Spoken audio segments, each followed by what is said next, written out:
ओम शांति। कल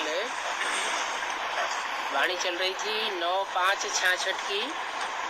నిన్న వాణి నడిచింది 9/5/1966 पहले पेज के मध्य में మొదటి పేజీ మధ్యంలోని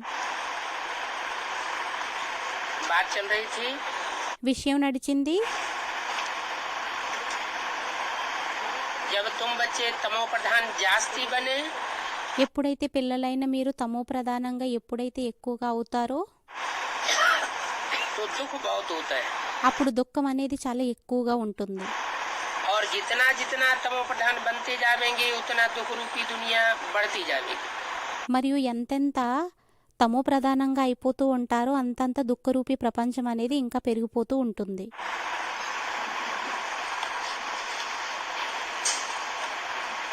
मनुष्य हिरास में आए बहुत त्राहि त्राहि करेंगे। మనుషులు నిరాశలోకి వచ్చినట్లయితే చాలా త్రాహిమాం చేస్తూ ఉంటారు. ये बात अगले कल्प के लिए बताई है ఈ విషయం తర్వాత కల్పం కోసం చెప్పడం జరిగిందా या इसी कल्प के लिए बताइए। లేక ఈ కల్పం కోసమే చెప్పడం జరిగిందా? बहुत त्राहि त्राहि करेंगे हेरासमेंट में आकर के। చాలా త్రాహిమాం చేస్తారు నిరాశలోకి వచ్చి.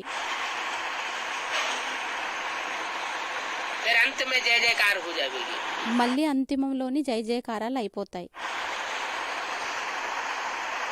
तुम बच्चों ने जो विनाश दिव्य दृष्टि से देखा है పిల్లలైన మీరు వినాశనాన్ని ఏదైతే దివ్య దృష్టితోని చూసారో तो फिर प्रैक्टिकल में जरूर देखना है। మళ్ళీ అది ప్రాక్టికల్లో కూడా మళ్ళీ చూడాలి.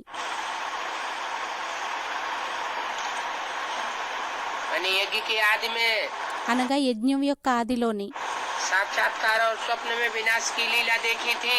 సాక్షాత్కారాలు మరియు స్వప్నంలోని వినాశనం యొక్క సాక్షాత్కారాన్ని ఏదైతే చూసారో और अंत में మరియు అంతిమంలోని प्रैक्टिकल में वो विनाश देखेंगे। ప్రాక్టికల్గా ఆ వినాశనాన్ని చూస్తారు. माना झूठी चीज का साक्षात्कार नहीं होता। అనగా అసత్యపు వస్తువు యొక్క సాక్షాత్కారం అనేది అవ్వదు. जो भी साक्षात्कार होते हैं ఏవైతే సాక్షాత్కారాలు అవుతాయో वो सच्चे होते हैं। అవి సత్యమైనవి అవుతాయి. स्थापना की तारीख స్థాపన యొక్క తారీఖ్ का साक्षात्कार तो हो नहीं सकता। దాని యొక్క సాక్షాత్కారం అయితే అవ్వలేదు. वो तो चलती रहती है। అదైతే నడుస్తూ ఉంటుంది. एक स्थापना का साक्षात्कार बहुत बच्चों ने किया है। ఈ స్థాపన యొక్క సాక్షాత్కారాన్ని చాలా మంది పిల్లలు చేసుకున్నారు. छोटी बच्चियां बहुत साक्षात्कार करती थी। చిన్న అమ్మాయిలు చాలా సాక్షాత్కారాలని చేసుకునేవారు. ज्ञान तो कुछ भी नहीं था। జ్ఞానం అయితే ఏమీ ఉండేది కాదు. पुरानी दुनिया का विनाश भी जरूर होना है। పురాతన ప్రపంచం యొక్క వినాశనం కూడా తప్పకుండా అవ్వాలి. तुम बच्चे जानते हो बाप ही आकर स्वर्ग का वर्षा देते हैं। పిల్లలైన మీకు తెలుసు తండ్రి వచ్చి స్వర్గం యొక్క వారసత్వాన్ని ఇస్తారు.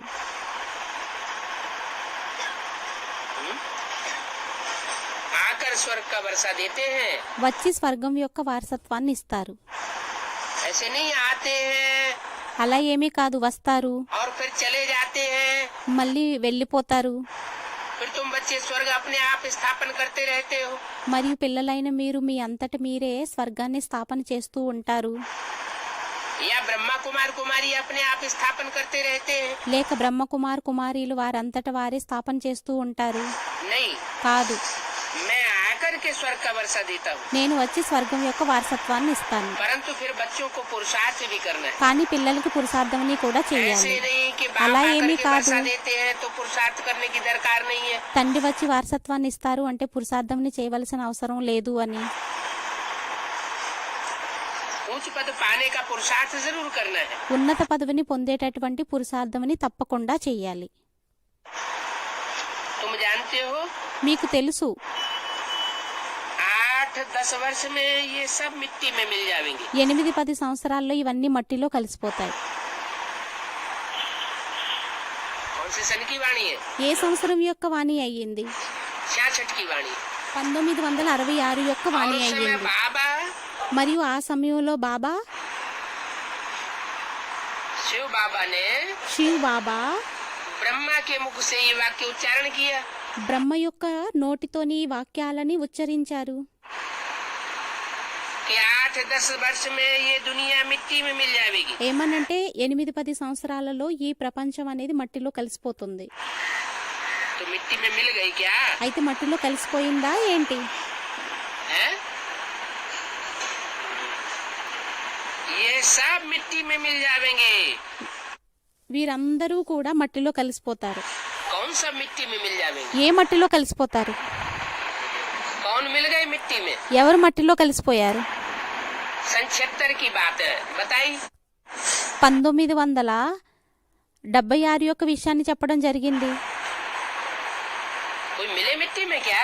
ఎవరైనా మట్టిలో కలిసిపోయారా ఏంటి? कौन? हैं? ఒక ఆత్మ కలిసిపోయిందని చెప్పి స్టూడెంట్ అన్నారు. ఎవరు? एक आत्मा मिट्टी में मिल गई. ఒక ఆత్మ మట్టిలో కలిసిపోయిందా? हैं? अरे यहाँ तो मिट्टी में मिलने की बात है. यह सब मिट्टी में, एक आत्मा की बात नहीं. ఇక్కడ మట్టిలో కలిసిపోయేటటువంటి విషయం అయ్యింది. ఒక్క ఆత్మ యొక్క విషయం కాదు. వీరందరూ మట్టిలో కలిసిపోతారు. ये सब मिट्टी में मिल जाएंगे. వీరందరూ మట్టిలో కలిసిపోతారు.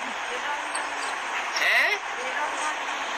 దేహాభిమానం అనే మట్టిలో కలిసిపోతారని చెప్పి మాతాజీ అన్నారు. नहीं, కాదు. ब्राह्मणों की संगमयुगी दुनिया की बात बताई. బ్రాహ్మణుల యొక్క సంగమయుగి ప్రపంచం యొక్క విషయాన్ని చెప్పడం జరిగింది. ये ब्राह्मणों की संगमयुगी दुनिया ఈ బ్రాహ్మణుల యొక్క సంగమయుగి ప్రపంచం जिसमें इतना देह अभिमान बढ़ा हुआ है ఎవరిలోనైతే ఇంత దేహాభిమానం అనేది పడి ఉందో कि ब्रह्मा बाबा जैसी सहनशील आत्मा को नहीं परख सके. ఏమనంటే బ్రహ్మబాబా వల్లే సహనశీల ఆత్మని గుర్తించలేకపోయారు. उनकी सच्चाई को नहीं जान सके. వారి యొక్క సత్యతని గుర్తించలేకపోయారు, తెలుసుకోలేకపోయారు. और उनका भी हार्ट फेल कर दिया. మరియు వారి యొక్క హార్ట్ ఫెయిల్ ని కూడా చేయించేశారు. और किसी ने उंगली भी नहीं उठाई. మరియు ఎవరు వేలెత్తి కూడా చూపించలేదు. तो बाबा कहते हैं ये सब देह अभिमानी सांडे हो गए. అయితే బాబా అంటారు వీరందరూ దేహాభిమాని ఆంబోతులైపోయారు. देह को मिट्टी कहा जाता है. దేహాన్ని మట్టి అనడం జరుగుతుంది. ये 8-10 साल रह गए हैं. इस 8-10 साल में ये सब देह अभिमानी की मिट्टी में मिल जाएंगे. ఈ 8-10 సంవత్సరాలు ఉండిపోయాయి. ఈ 8-10 సంవత్సరాల్లో వీరందరూ కూడా దేహాభిమానం అనే మట్టిలోని కప్పబడిపోతారు. कोई भी पक्का देह अभिमानी नहीं रहेगा. देही अभिमानी नहीं बचेगा. ఎవ్వరూ కూడా పక్కా పరిపూర్ణ దేహీ అభిమాని మిగిలి ఉండరు. 8-10 वर्ष में 8-10 సంవత్సరాలలో दुनिया ఈ దేహాభిమానుల యొక్క ప్రపంచం खलास होने वाली. సమాప్తవ్వనున్నది. इसलिए मुसलमान कहते हैं అందువల్లనే ముసల్మాన్లు అంటారు कि जब विनाश होता है ఎప్పుడైతే వినాశనం అవుతుందో तब तक सारी दुनिया అంతవరకు మొత్తం అంతా ప్రపంచం कब्र दाखिल होती रहती. కబ్రదాకిలు అయిపోతూ ఉంటుంది, సమాధి అయిపోతూ ఉంటుంది. माना जो भी आत्माएं शरीर छोड़ती है అనగా ఎవరైతే ఆత్మలు శరీరాన్ని విడిచిపెడుతూ ఉంటాయో उनका कहना है कब्र दाखिल हो जाते हैं. వారు అనడం ఏంటి అంటే వారు కబ్రదాకిలు అయిపోతారు, సమాధిలోకి వెళ్ళిపోతారు, माने मिट्टी में मिल जाते हैं. అనగా మట్టిలో కలిసిపోతారు. अब वो बात नहीं है. ఇప్పుడు ఆ విషయం కాదు. मिट्टी में कोई आत्मा नहीं मिलती है. మట్టిలో ఏ ఆత్మ लेकिन కలవదు. जो आत्माएं देह अभिमानी हो जाती है उनको कहा जाता है देह अभिमान की मिट्टी में दब गए. ఏ ఆత్మలైతే దేహాభిమానంలోకి వెళ్ళిపోతారో వారి కోసం అనడం జరుగుతుంది ఈ ఆత్మల దేహాభిమానం అనే మట్టిలోకి కప్పబడిపోయారు. तो ब्राह्मणों की संगमयुगी दुनिया के लिए बताया అయితే బ్రాహ్మణ రూపీ సంగమయుగి బ్రాహ్మణుల రూపీ ప్రపంచం కోసం చెప్పడం జరిగింది. कि ब्रह्मा के द्वारा जिन ब्राह्मणों की संगमयुगी दुनिया को उस समय ज्ञान मिल रहा था ఏ బ్రాహ్మణులకైతే సంగమయుగి బ్రాహ్మణులకి ఆ సమయంలో బ్రహ్మ ద్వారా జ్ఞానం అనేది లభిస్తూ ఉండేది. वो सतयुगी शूटिंग में तामसी स्टेज पाने के कारण चौथी ఆ సత్యుగి షూటింగ్లోని తామసీ స్టేజ్ పొందిన కారణంగా अवस्था में पहुंचने के कारण 4వ అవస్థలోకి చేరుకున్న కారణంగా 76 में सारे के सारे देह अभिमान की मिट्टी में आ गए. 1976లోని అందరికందరూ దేహాభిమానం అనే మట్టిలోకి వచ్చేశారు. अभी भीड़ बड़ी है, ఇప్పుడు బీడ్ అనేది పెరిగిపోయింది. कर्जदारों की कर्जा बहुत भारी है. అప్పును తీసుకునేటటువంటి అప్పుదారుల యొక్క సంఖ్య చాలా ఎక్కువగా ఉంది.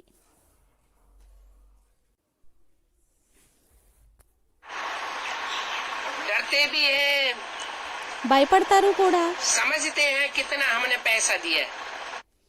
అనుకుంటారు మేము ఎన్ని డబ్బులు ఇచ్చాము అని. सारा पैसा लड़ाई में ही खर्च कर दिया. అన్ని డబ్బుల్ని యుద్ధంలోనే ఖర్చు చేసేశారు. फिर ये हमको मिलेगा कब? మళ్ళీ ఇవి మాకెప్పుడు లభిస్తాయి? ऐसे ऐसे ख्यालात అటువంటి ఆలోచనలు वो लोग करते रहते. వారు చేస్తూ ఉంటారు.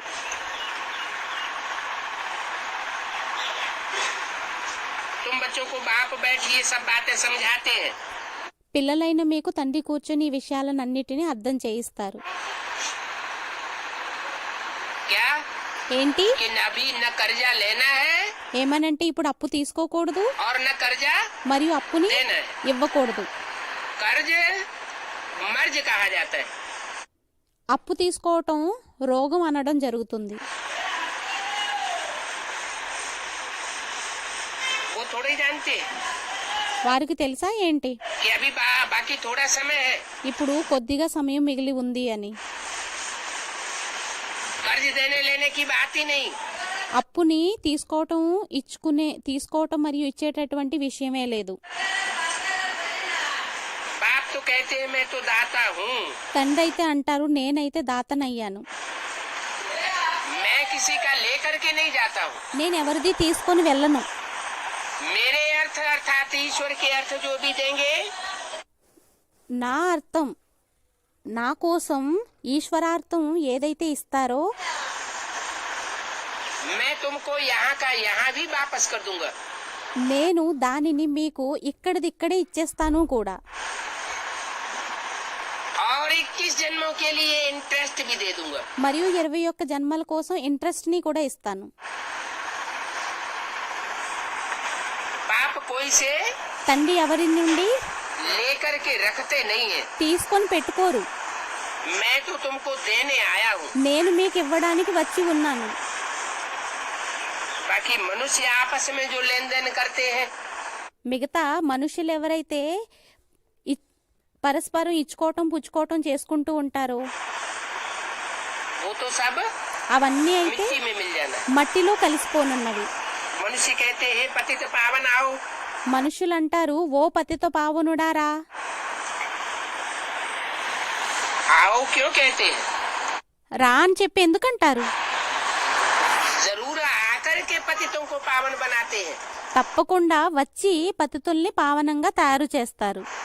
ऐसे नहीं कि ब्रह्मा के तन में आवे అలా ఏమీ కాదు, బ్రహ్మ తనువులోకి వస్తారు और चले जावे. మరియు వెళ్ళిపోతారు. फिर तुम अपने आप पुरुषार्थ करके पति से पावन बनते रहते हो. మరియు మీరు మీ అంతట మీరే పురుషార్థముని చేసి పతితో నుండి పావనంగా అవుతూ ఉంటారు. नहीं, కాదు, मुझे आना पड़ता है. నాకు రావాల్సి వస్తుంది. आकर के వచ్చి हमको पावन बनाओ మమ్మల్ని పావనంగా తయారు చెయ్యి कहते हैं ना. అంటారు కదా. मना ऐसे नहीं है कि चले जाते हैं तो जाकर के पावन बन जाते हैं. అలా ఏమీ కాదు, వెళ్ళిపోతారు, వెళ్ళి పావనంగా తయారైపోతారు అని. बाप का चला जाना मना खेल खलास. తండ్రికి వెళ్ళిపోవటం అంటే ఆట సమాప్తం. सारी दुनिया पावन बन जाती है. మొత్తం ప్రపంచం పావనంగా తయారైపోతుంది. एक भी मनुष्य आत्मा इस सृष्टि पर पतित रूप में नहीं रह सकती. ఒక్క ఆత్మ కూడా ఈ సృష్టి మీద పతిత ఆత్మ ఉండలేదు. बाप सबको आकर के पावन बनाते हैं. తండ్రి అందరినీ వచ్చి పావనంగా తయారు చేస్తారు. लेकिन आकर के पावन बनाते हैं. కానీ వచ్చి పావనంగా తయారు చేస్తారు. ऐसे नहीं कि मेरी अनुपस्थिति में तुम पावन बन जाते. అలా ఏమీ కాదు, నా అనుపస్థితిలోని మీరు పావనంగా తయారైపోతారు అని.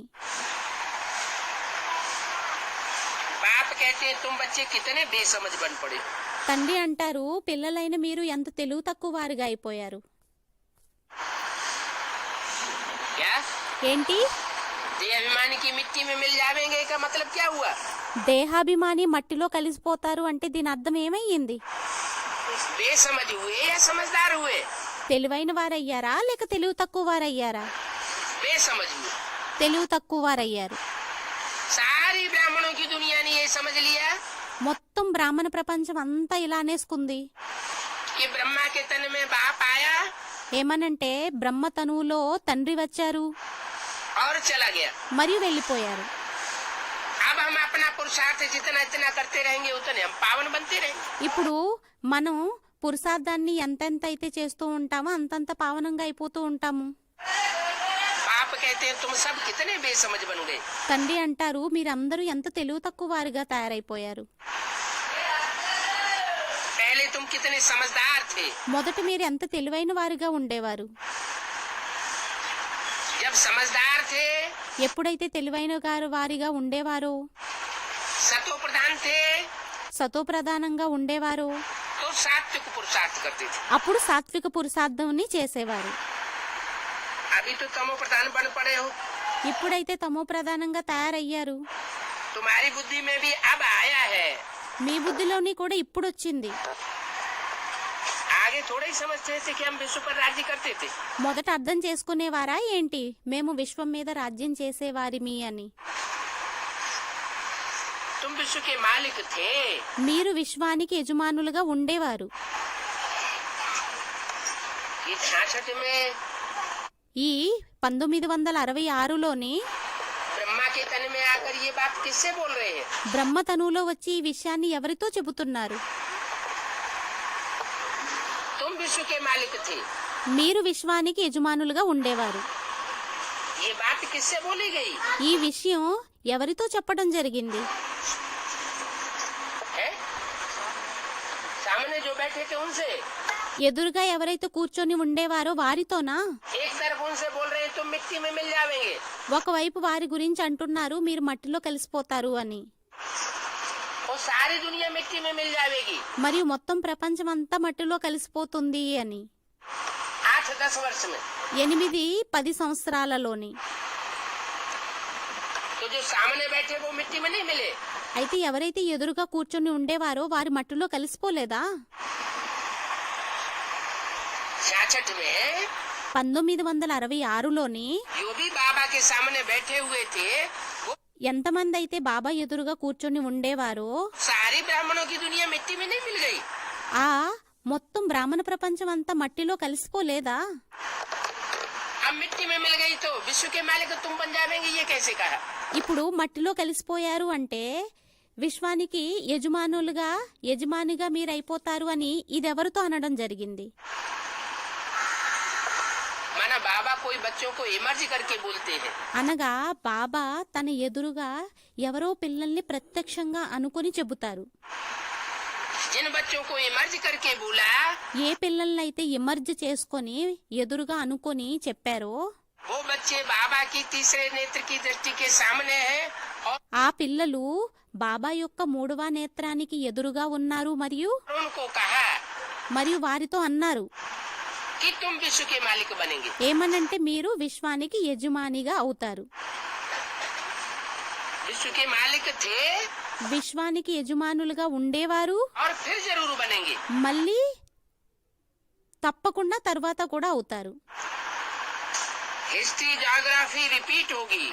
హిస్టరీ జోగ్రఫీ అనేది రిపీట్ అవుతుంది. क्या ఏంటి?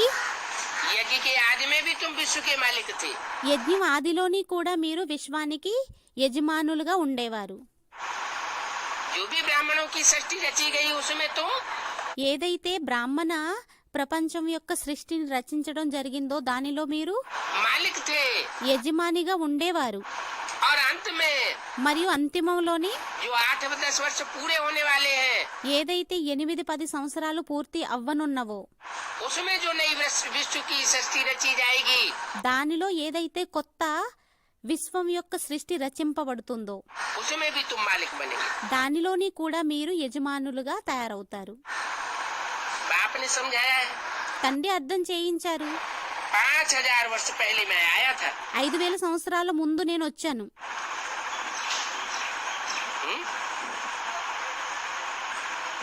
ऐसे क्यों कहते? बाप ने समझाया। అలా ఎందుకంటారు తండ్రి అర్థం చేయించారు అని? माँ ने समझाया, ऐसे क्यों नहीं कहते? అమ్మ అర్థం చేయించింది అని ఎందుకనరు?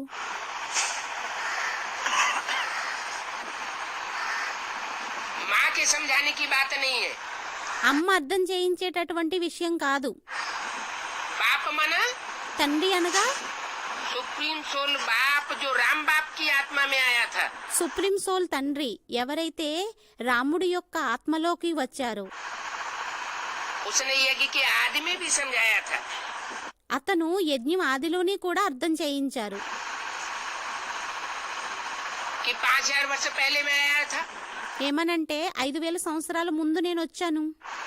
अभी भी मैं समझा रहा हूँ। 8-10 वर्ष पड़े हुए हैं। ఇప్పుడు కూడా నేను అర్థం చేయిస్తున్నాను 8-10 సంవత్సరాలు పడి ఉన్నాయి అని. ये दुनिया खलास होने वाली है। ఈ ప్రపంచం సమాప్తవ్వనున్నది. तुम विश्व के मालिक बन जाएंगे। మీరు విశ్వానికి యజమానులుగా తయారైపోతారు. माना ये शूटिंग पीरियड में అనగా ఈ షూటింగ్ పీరియడ్ లోని जो सतयुगी सतो प्रधान शूटिंग से लेकर के तमो प्रधान शूटिंग सन 76 तक होने वाली है। సత్యుగి సతో ప్రధాన షూటింగ్ నుంచి తీసుకొని సత్యుగి తమో ప్రధాన షూటింగ్ వరకు ఏదైతే 1976 వరకు అవ్వనున్నదో वो 5000 वर्ष की जैसे आवृत्ति होने वाली। అది ఏ విధంగానైతే 5000 సంవత్సరాల ఆవృతం అవ్వనున్నది. जो नई विश्व बननी है ఏదైతే కొత్త విశ్వం తయారవ్వనున్నదో उसमें तुम मालिक बनेंगे। దానిలో మీరు యజమానులుగా అవుతారు. हिस्ट्री ज्योग्राफी इस तरह रिपीट होती रहती है। హిస్టరీ జోగ్రఫీ అనేది ఈ విధంగా రిపీట్ అవుతూ ఉంటుంది. तुमको स्वर्ग का मालिक बनाया था।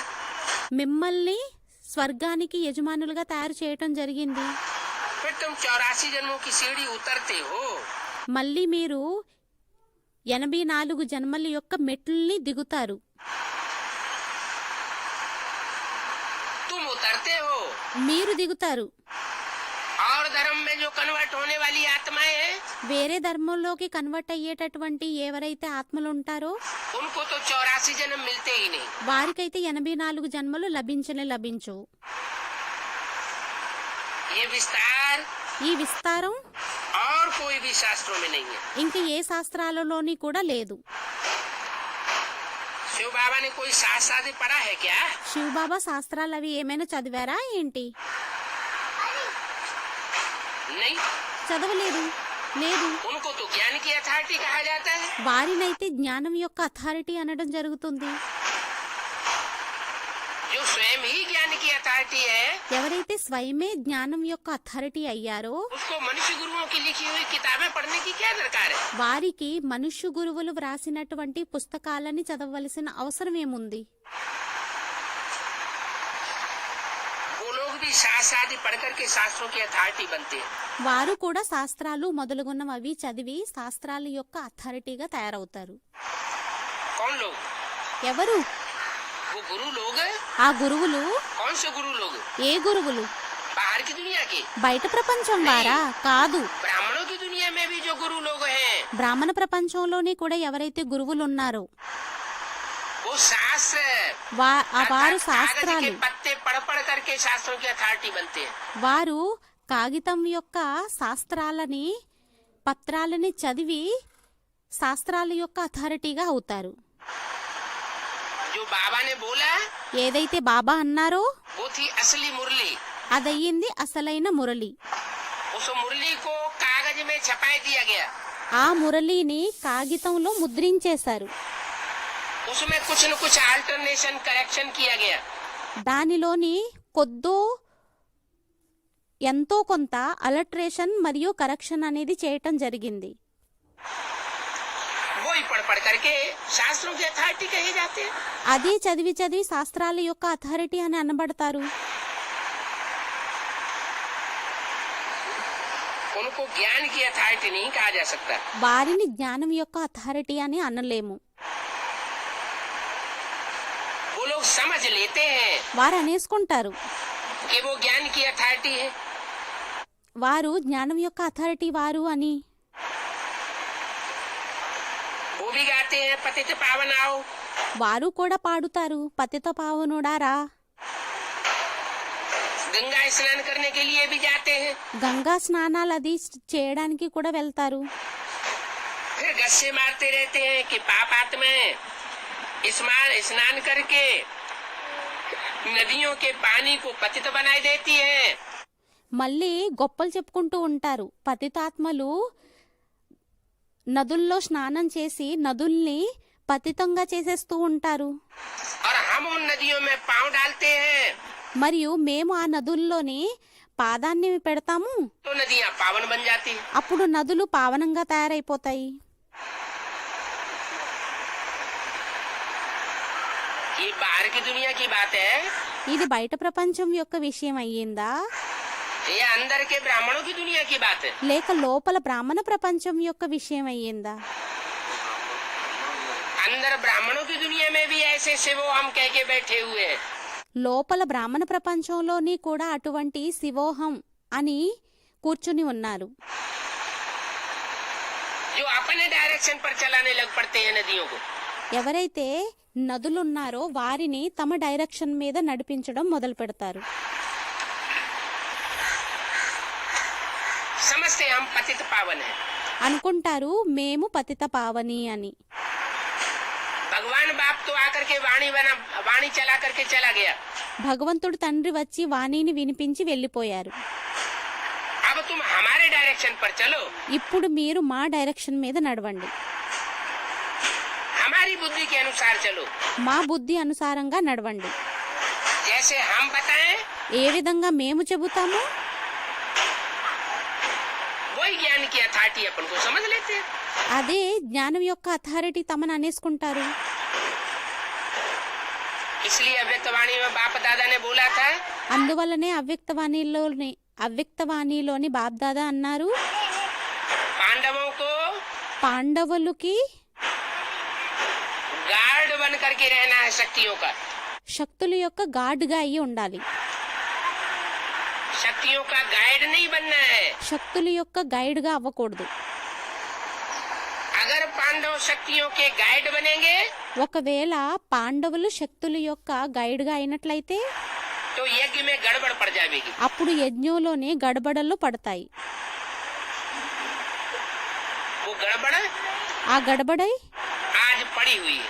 ఈ రోజు పడి ఉంది.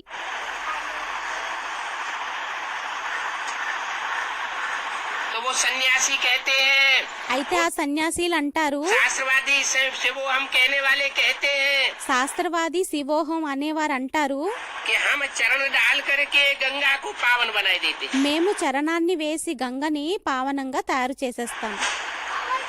कौन से चरण? ఏ చరణం? बुद्ध रूपी पाँव। బుద్ధు రూపీ పాదం. हम अपनी बुद्ध रूपी पाँव से जो दखलंदाजी करते हैं మేము మా బుద్ధు రూపీ పాదంతోని ఏదైతే ప్రవేశం అనేది చేస్తామో उससे वो पावन बन जाती है। దానితోని వారు పావనంగా అయిపోతారు. कितना झूठ बोलते हैं। ఎంత అసత్యాన్ని చెబుతారు. उनकी बुद्धि के अनुसार चलने से तो और ही पतित बनेंगे या पावन बनेंगे। వారి బుద్ధి అనుసారంగా నడిచినట్లయితే ఇంకా పతితంగా తయారవుతారా లేక పావనంగా తయారవుతారా? जैसे सारी दुनिया ఏ విధంగా అయితే మొత్తం ప్రపంచం पतित है, పతితం అయ్యింది. पतितों के संग से पतित ही बनते हैं। పతితుల యొక్క సాంగత్యం ద్వారా పతితంగానే అవుతారు. नियम तो सबके लिए एक ही है। నియమం అయితే అందరి కోసం ఒకటే అయ్యింది. अब इन सबको सजा कौन देवे? ఇప్పుడు వీరందరికీ కూడా శిక్షని ఎవరు వేస్తారు?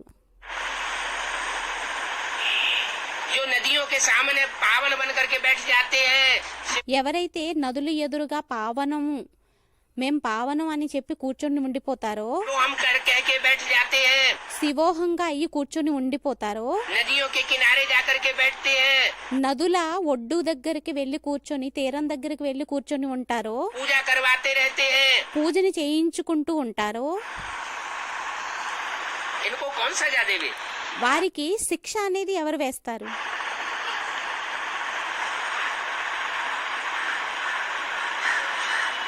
सजा तो देनी पड़े। శిక్ష అయితే వేయాల్సి ఉంటుంది. उन्होंने तो गृहस्थी मार्ग छोड़ दिया है, వారైతే గృహస్థి మార్గాన్ని విడిచిపెట్టేశారు. छोड़ दिया है मैंने, విడిచిపెట్టేశారు అనగా उनकी गृहस्थी नहीं है क्या? వారి యొక్క గృహస్థి లేదా ఏంటి? ब्राह्मणों की संगमी की दुनिया में जो सन्यासी है, బ్రాహ్మణుల యొక్క సంగమయుగి ప్రపంచంలో ఎవరైతే సన్యాసీలు ఉన్నారో उनकी गृहस्थी नहीं है क्या? వారికి గృహస్థి లేదా ఏంటి? वो तो कहते हैं हमारा बाप आया हुआ है, వారైతే అంటారు మా తండ్రి వచ్చి ఉన్నారు అని. हम माँ बाप के बच्चे हैं, మేము అమ్మ నాన్నల యొక్క సంతానం అయ్యాం. हैं? कहते हैं, लेकिन అంటారు, प्रैक्टिकल में माँ बाप तो नहीं है। కానీ ప్రాక్టికల్లో అయితే తల్లి తండ్రి లేరు కదా. माँ बाप कहना अलग बात है, అమ్మా నాన్న అనడం వేరే విషయం అయ్యింది. प्रैक्टिकल में माता पिता होना और उनकी प्रैक्टिकल मत पर चलना, మరియు ప్రాక్టికల్లో అమ్మా నాన్న ఉండడం మరియు ప్రాక్టికల్లో అమ్మా నాన్నల యొక్క సలహా మీద నడవడం वो एक अलग बात हो जाती है। అది వేరే విషయం అనేది అయిపోతుంది. भक्ति मार्ग को उन्होंने तो छोड़ दिया, భక్తి మార్గాన్ని అయితే వారు విడిచిపెట్టేశారు. वो भक्ति भी नहीं करते। వారు భక్తిని सन्यासी కూడా వారు భక్తిని కూడా చెయ్యరు సన్యాసీలు. सन्यासियों को भक्ति मार्ग में आना ही नहीं चाहिए। సన్యాసీలకి భక్తి మార్గంలోకి రానేకూడదు. भक्ति मार्ग के कर्म कांड करना ही नहीं चाहिए। భక్తి మార్గం యొక్క కర్మకాండల్ని చెయ్యకూడదు. वो तो है ही निवृत्ति मार्ग वाले, వారు నివృత్తి మార్గం వారు అయ్యారు. उनको शास्त्र आदि पढ़ने का भी हक नहीं है। వారికి శాస్త్రాలు మొదలుగున్నవి చదవేటటువంటి హక్కే లేదు. उन्हें शास्त्रों से क्या लेने देना, उन्होंने तो दुनिया छोड़ दी। వారికి శాస్త్రాల నుండి ఇచ్చిపుచ్చుకోవడం ఏముంది? వారైతే శాస్త్రాలను విడిచిపెట్టేశారు. उनकी तो पहले जंगल में परवरिश होती थी, వారిదైతే మొదట అడవిలోని పోషణ అనేది జరిగేది. जब सतो प्रधान थे तब ఎప్పుడైతే సతో ప్రధానంలో ఉండేవారో అప్పుడు बिना मांगे सब कुछ उनको मिल जाता था, जंगल में बैठे बैठे ही, అడుక్కోకుండా అన్ని లభించేవి అడవిలో కూర్చొని. क्योंकि प्योरिटी की पावर थी। ఎందుకంటే ప్యూరిటీ పవర్ ఉండేది. कौन से सन्यासियों की बात हो रही है? ఏ సన్యాసీల యొక్క విషయం అవుతుంది నడుస్తుంది? है? हाँ, ब्राह्मणों की दुनिया के सन्यासियों की बात हो रही है। బ్రాహ్మణ యుగంలోని బ్రాహ్మణ ప్రపంచంలోని సన్యాసీల యొక్క విషయం అనేది అవుతుంది. जब माउंट आबू में 51-52 में बैठे हुए थे, ఎప్పుడైతే మౌంట్ ఆబూలోని 1951-52లో కూర్చొని ఉండేవారో तो एकांत जंगल में रह करके तपस्या कर रहे थे। అప్పుడు ఏకాంత అడవిలో ఉండి త్యాగం తపస్యని చేసేవారు. वहाँ ही उनको सब कुछ मिल जाता था। అక్కడే వారికి అన్ని లభించేసేవి. अभी तो शहरों में घुस पड़े हैं, ఇప్పుడైతే నగరాల్లోని దూరిపోయారు. क्योंकि तमो प्रधान बन गए हैं ఎందుకంటే తమో ప్రధానంగా తయారైపోయారు. और अभी बड़े बड़े महल बनाते रहते हैं। ఇప్పుడైతే పెద్ద పెద్ద మెహల్నవి తయారు చేస్తూ ఉంటారు. क्या प्रूफ दिया? ఏం ప్రూఫ్నిచ్చారు? पहले सतो प्रधान थे तो जंगल में एकांत में रहते थे, మొదట సతో ప్రధానంలో ఉండేవారు, అప్పుడు అడవిలోని ఏకాంతంలో ఉండేవారు. और अभी మరియు ఇప్పుడు अभी तमो प्रधान बन गए हैं तो शहरों में घुस करके पब्लिक से पैसे मांग मांग करके बड़े बड़े कंक्रीट के महल माड़ियां बनाते रहते हैं। ఇప్పుడు తమో ప్రధానంగా తయారైపోయారు. అందువలన నగరాల్లో దూరిపోయి పెద్ద పెద్ద కాంక్రీట్ యొక్క భవనాలనవి నిర్మిస్తూ ఉన్నారు.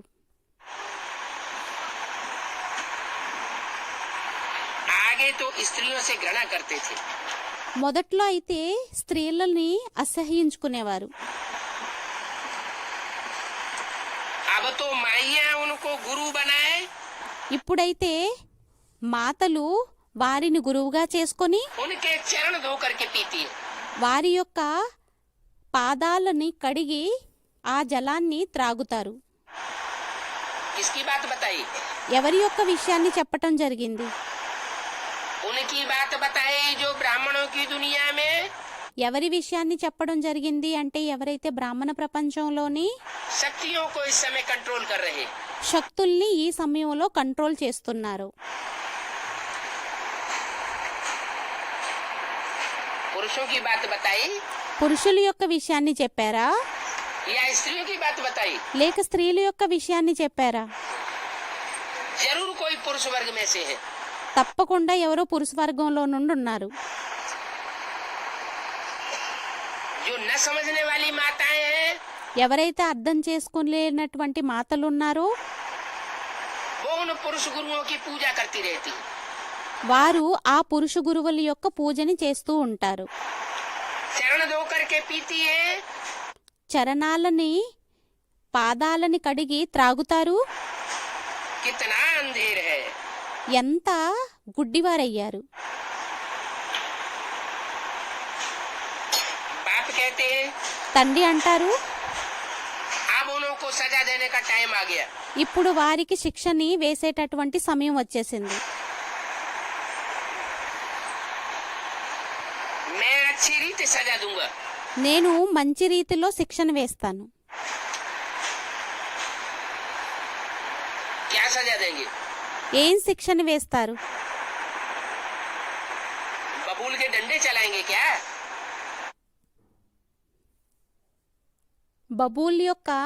బబూల్ చెట్టు యొక్క కర్రని ఉపయోగిస్తారా ఏంటి? बेहद का बाप है బేహద్దు తండ్రి అయ్యారు, तो बेहद की सजा देता है। అయితే బేహద్దు యొక్క శిక్షని వేస్తారు. भक्ति मार्ग में तो समझ लिया है बाण चलाए, భక్తి మార్గంలో అయితే అనేసుకున్నారు బాణాలని వేశారు అని. बाणों से घायल किया, బాణాలతోని గాయం చేశారు అని. कोई लोहे के बाण होंगे, ఏవో లోహంతో తయారు చేసినటువంటి బాణాలు ఉండేవేమో. नहीं, కాదు, यहाँ तो ज्ञान के डंडे हैं, ज्ञान के बाण हैं। ఇక్కడైతే జ్ఞానం యొక్క కర్రలయ్యాయి, జ్ఞానం యొక్క బాణాలయ్యాయి. मुरली वही है, మురళి అదే అయ్యింది. वही मुरली जब ब्रह्मा के मुख से बोली जा रही थी बहुत मीठी तान लगती थी। అదే మురళి ఏదైతే బ్రహ్మ యొక్క నోటితో చెప్పేవారో అప్పుడు చాలా మధురంగా తీయగా అనిపించేది. और वही मुरली మరియు అదే మురళి जो तमो प्रधान हो गए, तमो प्रधान सांढे बन गए, ఎవరైతే తమో ప్రధానంగా అయిపోయారో, తమో ప్రధాన ఆంబోతులుగా తయారైపోయారో, वे अभिमान की मिट्टी में मिल गए, దేహాభిమానం యొక్క మట్టిలో కలిసిపోయారో, तो सन 76 में वही मुरली 1976లోని అదే మురళి ऐसा रूप धारण करती है ఎటువంటి రూపాన్ని ధారణ చేస్తుంది అంటే कि उनको नगाड़े के समान तीखी आवाज वाली लगती है। అప్పుడు వారికి నగాడా సమానంగా చాలా తీక్షణమైన వాణిగా అనిపిస్తుంది. गड़गड़ाहट वाली लगती है। గడగడాహట్ వరే అనిపిస్తుంది. वो राम के बाण लगते हैं, అవి రాముడి యొక్క బాణాలుగా అనిపిస్తాయి. कहते हैं ना, అంటారు ये तो కదా, ऐसे बोलता है जैसे बाण मारता हो। వీరు ఎలా మాట్లాడతారంటే బాణం వేసినట్లు మాట్లాడతారు అని అంటారు కదా. इसकी वाणी तो ऐसे है जैसे घायल कर देती है। వీరి యొక్క వాణి ఎటువంటిది అంటే ఏ విధంగాను అంటే గాయం చేసేస్తుంది. तो किनको घायल करती है అయితే ఎవరిని గాయం చేసేస్తుంది और किनको मीठी लगती है? మరియు ఎవరికి మధురంగా అనిపిస్తుంది? जो बच्चे आत्माभिमानी बने ఎవరైతే పిల్లలు ఆత్మాభిమానులుగా తయారయ్యారో उनको मीठी लगती है। వారికి మధురంగా అనిపిస్తుంది. इसलिए मुरली में बोला था అందువలనే మురళీల్లోని అన్నారు, आत्मा रूपी सुई की सारी कट उतरने पर तुम बच्चे डायरेक्ट बाप से सीखेंगे। ఆత్మారూపి సూది యొక్క మొత్తం తుప్పంతా వదిలిపట్టినట్టయితే అప్పుడు మీరు డైరెక్ట్గా తండ్రి ద్వారా నేర్చుకుంటారు. तो सन 76 के बाद जिन बच्चों ने डायरेक्ट बाप से सीखना शुरू किया, అయితే 1976 తర్వాత ఎవరైతే డైరెక్ట్ తండ్రి ద్వారా నేర్చుకోవటం మొదలుపెట్టారో उनको वही मुरली వారికి అదే మురళి मीठी लग रही है, మధురంగా అనిపిస్తుంది, मुरली अनुभव होती है। మురళీగా అనుభవం అవుతుంది. और जो देहाभिमानी सांडे बन गए, మరియు ఎవరైతే దేహాభిమాని ఆంబోతులుగా అయిపోయారో उनको वो तीखे तीखे बाण अनुभव हो रहे। వారికి అవి తీక్షణమైన బాణాలుగా అనుభవం అవుతున్నాయి. बाप कहते हैं తండ్రి అంటారు, मैं उनको अच्छी रीति सजा दूंगा। నేను వారికి మంచి రీతిలో శిక్ష వేస్తాను. एक तरफ परमात्मा नाम रूप से न्यारा कहते हैं, ఒకవైపు పరమాత్మ నామరూపాల నుండి అతీతం అని కూడా అంటారు. फिर खुद को इसे वो हम कह के बैठ जाते। మరియు స్వయాన్నే శివోహం అనుకుని కూర్చుండిపోతారు. जब नाम रूप से न्यारा है ఇప్పుడు ఎప్పుడైతే నామరూపం నుండి అతీతం అయ్యారో तो अपन को भगवान समझ करके क्यों बैठ गए? మరి స్వయాన్ని భగవంతుడుగా అనుకుని ఎందుకు కూర్చుండిపోయారు? उनका तो వారిదైతే नाम रूप सब होता है। నామరూపం అన్నీ ఉంటాయి. किनों का? ఎవరిది? परमात्मा बाप का। పరమాత్మ తండ్రిది. फिर भी कहते हैं नाम रूप से न्यारा है। అయినా కూడా అనేస్తారు నామరూపాల నుండి అతీతమవు అని.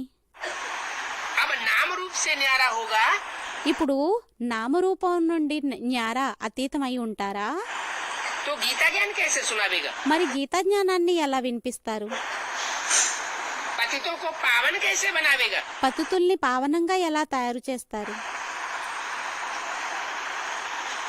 जो पावन देवताएं थे ఎవరైతే పావన దేవతలుగా ఉండేవారో वो कलयुग के अंत में आते आते पतित कैसे बन गए? వారు కలియుగి అంతములోకి వస్తూ పతితంగా ఎలా తయారైపోయారు? संघ के रंग में आने से पतित बन गए। సాంగత్యపు రంగులోకి వచ్చిన కారణంగా పతితంగా తయారైపోయారు. अनेकों के संघ के रंग में आकर के दुनिया पतित बनी। అనేకుల యొక్క సాంగత్యపు రంగులోకి వచ్చి ప్రపంచం పతితంగా తయారైపోయింది. तो एक सुप्रीम सोल बाप जो అయితే ఒక్క సుప్రీం సోల్ తండ్రి अभोक्ता है, ఎవరైతే అభోక్త అయ్యారో अकर्ता है, అకర్త అయ్యారో सदा शिव है। సదాశివుడయ్యారు. वो जब इस सृष्टि पर साकार में आता है तो उसके संघ के रंग से सारी दुनिया వారు ఎప్పుడైతే ఈ సాకారి సృష్టి మీదకు వస్తారో అప్పుడు మొత్తం ప్రపంచం అంతా पतित से పతితో నుండి पावन बनती है। పావనంగా తయారవుతుంది. एक के तारे सब तर जाते हैं। ఒక్కరు ఒడ్డుకు చేరుకున్నట్లయితే అందరూ కూడా ఒడ్డుకు చేరుకుపోతారు. अनेकों से दुनिया का पतन हुआ है। అనేకుల ద్వారా ప్రపంచం పతనమయ్యింది. अभी देखो कितना अंधेर है। ఇప్పుడు చూడండి ఎంత అంధకారం అయ్యింది. बाप बैठ समझाते हैं, ऐसे తండ్రి కూర్చొని అర్థం చేయిస్తారు. भी नहीं कहते हैं कि भक्ति करो। అలాగా అని కూడా అనరు భక్తిని చెయ్యండి అని. ज्ञान की बातें समझाते। జ్ఞానం యొక్క విషయాలను అర్థం చేయిస్తారు. भक्ति क्या करने के लिए नहीं बोलते। భక్తిని చేయడానికి చెప్పరు. और जो भक्ति करते हैं उनको ना भी नहीं कहते। మరియు ఎవరైతే భక్తిని చేస్తారో వారిని చెయ్యొద్దు అని కూడా అనరు. क्यों? ఎందుకని? जो भक्ति कर रहा है, ఎవరైతే భక్తిని చేస్తున్నారో, जिसकी भक्ति में श्रद्धा है, ఎవరికైతే భక్తి మీద శ్రద్ధ అనేది ఉందో, अगर उसको भक्ति करने के लिए ना करेंगे तो न वो ज्ञान उठाएगा ఒకవేళ వారిని భక్తి చేయడం కోసం ఒకవేళ నిషేధించినట్లయితే వారు జ్ఞానాన్ని కూడా వినరు, और न उसकी भक्ति पूरी होगी। మరియు వారి యొక్క భక్తి కూడా పూర్తి అవ్వదు. इसलिए भक्ति करने के लिए అందువలనే భక్తిని చేయడం కోసం किसी को कहना भी नहीं है, ఎవరికి కూడా అనకూడదు కూడా. और जो भक्ति कर रहे हैं उनको మరియు ఎవరైతే భక్తిని చేస్తున్నారో ना भी వారిని इनकार भी नहीं करना। నిషేధించకూడదు కూడా. बाप बैठ समझाते हैं తండ్రి కూర్చొని అర్థం చేయిస్తారు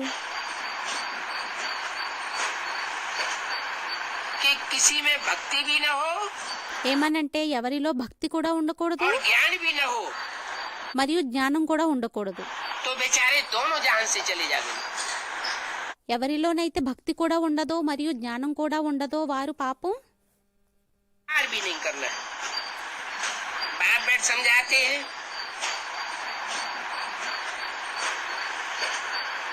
कि किसी में भक्ति भी न हो और ज्ञान भी न हो तो बेचारे दोनों जहान से चले जाएंगे।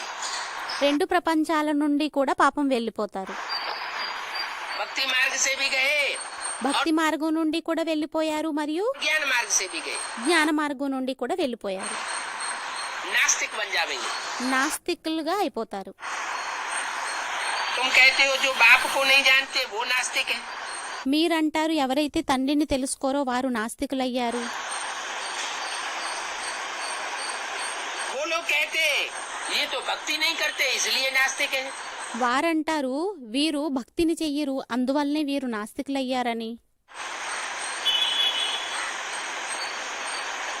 भक्ति में तो अंधश्रद्धा सिखाई जाती है। భక్తిలో అయితే అంధశ్రద్ధని నేర్పించడం జరుగుతుంది. बाप आकर के अंधश्रद्धा नहीं सिखाते। తండ్రి వచ్చి అంధశ్రద్ధని నేర్పించరు. बाप तो कहते हैं తండ్రి అయితే तुम అంటారు भक्ति के कर्मकांड भल मत करो, మీరు భక్తి యొక్క కర్మకాండలని భలే చెయ్యొద్దు, करने की दरकार नहीं है। చెయ్యవలసిన అవసరం లేదు, सिर्फ मैं जैसे चलाना चाहता हूँ वैसे चलो। కేవలం నేను ఎలా అయితే నడిపించాలని అనుకుంటున్నానో అలాగే నడవండి. ज्ञान की बातों को सुनो, दूसरों को सुनाओ, జ్ఞానం యొక్క విషయాలని వినండి, వేరే వారికి వినిపించండి, आचरण करो और दूसरों को आचरण कराओ। స్వయం ఆచరణ చెయ్యండి, వేరే వారి చేత ఆచరణ చేయించండి. जो बाप को नहीं जानते हैं, ఎవరైతే తండ్రిని తెలుసుకోరో, बाप की रचना को नहीं जानते हैं, తండ్రి యొక్క రచనని తెలుసుకోరో वो नास्तिक है। వారు నాస్తికులయ్యారు. मित्र संबंधी बिरादरी वाले మిత్ర సంబంధి బిరాదరి వారు सब कहेंगे ये तो नास्तिक बन गए हैं, వారందరూ అంటారు వీరు నాస్తికులుగా అయిపోయారని. क्योंकि भक्ति के कर्म कांड आदि नहीं करते। ఎందుకంటే భక్తి యొక్క కర్మకాండలు అవి చెయ్యరు. न ये शास्त्रों को मानते हैं, వీరు శాస్త్రాలని ఒప్పుకోరు, न ये किसी गुरु को मानते हैं। వీరు ఏ గురువుని కూడా ఒప్పుకోరు. ऐसे ऐसे कहते रहते हैं। అలా అలా అంటూ ఉంటారు. उनको ये पता ही नहीं है వారికి ఇది తెలియనే తెలియదు. कि वास्तव में इस सृष्टि का सदगति दाता कौन है। నిజానికి సృష్టి యొక్క సద్గతిదాత ఎవరయ్యారు అని. इस सारी सृष्టి की सदगति करने वाला सिर्फ एक है। మొత్తం సృష్టి యొక్క సద్గతిని చేసేవారు కేవలం ఒక్కరయ్యారు. वो एक निराकार जरूर कहा जाता है, ఆ ఒక్కరు నిరాకారుడు అని తప్పకుండా అనడం జరుగుతుంది. इसका मतलब ये नहीं है कि उसका कोई नाम रूप का काल आदि नहीं है। దీని అర్థం ఇది కాదు వారికి నామరూప దేశకాలం లేదు అని. वो जरूर इस सृष्टि पर आता है అతను తప్పకుండా ఈ సృష్టి మీదకు వస్తారు. और जहाँ से प्रत्यक्षता रूपी जन्म लेता है మరియు ఎక్కడి నుండి అయితే ప్రత్యక్షత రూపీ జన్మను తీసుకుంటారో वो धरणी बहुत प्रसिद्ध है। ఆ ధరణి చాలా ప్రసిద్ధి చెందినది. उत्तर भारत में ఉత్తర భారతంలోని भगवान की जन्मभूमि मानी जाती है। భగవంతుడి యొక్క జన్మభూమి అని గాయనం చేయబడి ఉంది. वो यादगार बनी हुई है। ఆ స్మృతి చిహ్నం అనేది తయారై ఉంది. ऐसे नहीं कि मथुरा में जन्म लिया, అలా ఏమీ కాదు మథురాలోని జన్మ తీసుకున్నారు అని. सिर्फ यादगार कायम है। కేవలం స్మృతి చిహ్నం అనేది స్థిరంగా ఉంది. ऐसे नहीं अयोध्या में जन्म लिया, అలా ఏమీ కాదు అయోధ్యలోని జన్మ తీసుకున్నారు. ये तो यादगारें बनाई हुई। ఇవైతే స్మృతి చిహ్నాలు తయారై ఉన్నాయి. ईश्वर ఈశ్వరుడు जो सभी आत्माओं का बाप है, ఎవరైతే అందరి యొక్క తండ్రి అయ్యారో वो कोई गर्भ से जन्म नहीं लेता। అతను గర్భం ద్వారా ఏమీ జన్మ తీసుకోరు. स्थूल गर्भ से अगर जन्म लेता हो ఒకవేళ స్థూల గర్భం నుండి జన్మ తీసుకున్నట్లయితే तो उसकी यादगार कायम रहे। అప్పుడు దాని యొక్క స్మృతి చిహ్నం అనేది స్థిరంగా ఉంటుంది. ये तो द्वापर युग से ही बैठ करके बनाए हैं। ఇవైతే ద్వాపర యుగం నుండే కూర్చొని చేయడం అనేది జరిగింది. अयोध्या धाम, అయోధ్య ధామం, मथुरा धाम, वृंदावन धाम, మథురా ధామం, వృందావన ధామం, काशी आदि, కాశీ మొదలగున్నవి. ये भगवान के स्थान माने जाते हैं। ఇవి భగవంతుడి యొక్క స్థానాలు అని అనబడతాయి. वाराणसी में, వారణాసిలోని जिसे बनारस कहते हैं, దేనినైతే బనారస్ అని అనడం జరుగుతుందో वो शिव शंकर भोलेनाथ का स्थान मानते हैं। దానిని శివశంకరుడు భోలేనాథుడి యొక్క స్థానం అని అనడం జరుగుతుంది, స్థానంగా ఒప్పుకోవటం జరుగుతుంది. जहाँ ज्ञान का रस बना ఎక్కడైతే జ్ఞానం యొక్క రసం అనేది తయారయ్యిందో नाम रख दिया बनारस। దాని యొక్క పేరు పెట్టడం జరిగింది బనారస్. बना बनाया रस मिलता है। తయారు చేయబడినటువంటి రసం లభిస్తుంది. कोई बनाने करने की बात नहीं है। తయారు చేయవలసిన విషయం అది ఏమీ కాదు. भगवान ही आकर के वो ज्ञान रस देते हैं। భగవంతుడే వచ్చి ఆ జ్ఞాన రసాన్ని ఇస్తారు. मथुरा, మథుర, मथ, మథ్, मथने को कहते हैं मथ। మతని చిలకడాన్ని అంటారు మతన. जैसे दही को भिगोया जाता है, ఏ విధంగా అయితే మజ్జిగని చిలకడించడం జరుగుతుంది तो कहते हैं मथ। దానిని అంటారు చిలికించడం.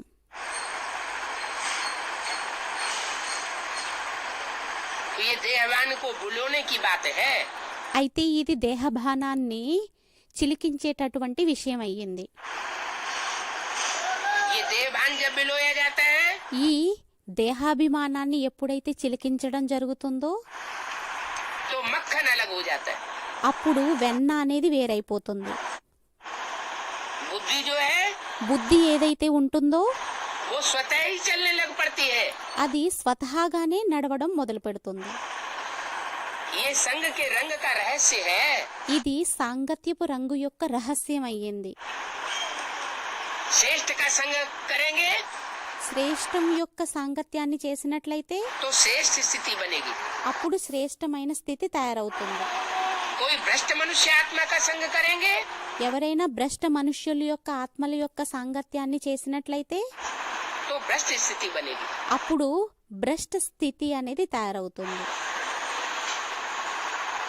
इस सृष्टि पर ఈ సృష్టి మీద परमात्मा बाप आकर के ऊंचते ऊंचे पार्ट बजाता है। పరమాత్మ తండ్రి వచ్చి ఉన్నతమైన పాటని అభినయిస్తారు.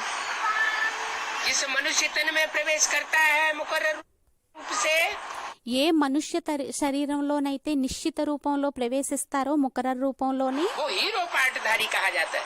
వారిని హీరో పాటదారి అనడం జరుగుతుంది.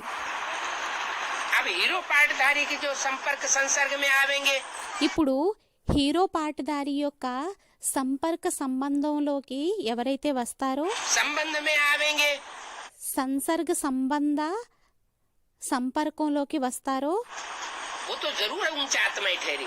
వారు తప్పకుండా ఉన్నతమైన ఆత్మలుగా అవ్వడం జరిగింది. क्योंकि संग का रंग लगता है। ఎందుకంటే సాంగత్యపు రంగు అనేది అంటుకుంటుంది. संग तारे సంగ తారే कुसंग बूढ़े कहा जाता है। కుసంగ బోరే అని అనడం జరుగుతుంది. जैसे अन्नदोष काम करता है ఏ విధంగా అన్నదోషం అనేది కార్యం చేస్తుందో ऐसे ही संगदोष भी काम करता है। అదే విధంగా సంఘదోషం కూడా కార్యం చేస్తుంది. तो बाप कहते हैं అయితే తండ్రి అంటారు, मैं तुमको पावन बनाता हूँ। నేను మిమ్మల్ని పావనంగా తయారు చేస్తాను. सारी दुनिया के संग के रंग से तुम पतित बनते हो। మొత్తం ప్రపంచం యొక్క సాంగత్యపు రంగు ద్వారా మీరు పతితంగా తయారవుతారు. इसलिए मैं आकर के कहता हूँ सिर्फ मेरे को याद करो। అందువల్లనే నేను వచ్చి చెబుతాను, కేవలం నన్నొక్కడినే యాద్ చెయ్యండి. और कोई के साथ बुद्धि का योग न लगाओ। ఎవ్వరితోని కూడా బుద్ధి యోగాన్ని జోడించొద్దు. उनको तो ये पता नहीं है వారికైతే ఇది తెలీదు कि बाप ही आकर के पति से पावन बनाते हैं। ఏమనంటే తండ్రి వచ్చి పతితో నుండి పావనంగా తయారు చేస్తారు. दुनिया में तो उल्टा ही धंधा लगा पड़ा है। ప్రపంచంలోనైతే ఉల్టా వృత్తే తయారై ఉంది. कलयुग अंत में కలియుగం యొక్క అంతంలోని बाप भी बच्ची को पतित बनाए देते हैं। తండ్రి కూడా కూతుర్ని పతితంగా తయారు చేసేస్తాడు. गुरु भी గురువు కూడా अपने चेलों को पतित बनाते हैं। తన శిష్యురాళ్ళని పతితంగా తయారు చేసేస్తాడు. टीचर नहीं बनाते। టీచర్ తయారు చెయ్యడు, పతితంగా తయారు చెయ్యడు. वो तो पढ़ाते हैं। అతనైతే చదివిస్తారు. ये बाप भी कहते हैं मैं तुम्हारा टीचर हूँ। ఈ తండ్రి కూడా అంటారు, నేను మీ యొక్క టీచర్ని అయ్యాను, मैं तो तुमको पढ़ाई पढ़ाता हूँ, నేను మిమ్మల్ని చదివిస్తాను, समझाता हूँ। అర్థం చేయిస్తాను. कौन सी पढ़ाई पढ़ाता है? ఏ చదువుని చదివిస్తారు? कौन सी बात का टीचर है? ఏ విషయం యొక్క టీచర్ అయ్యారు?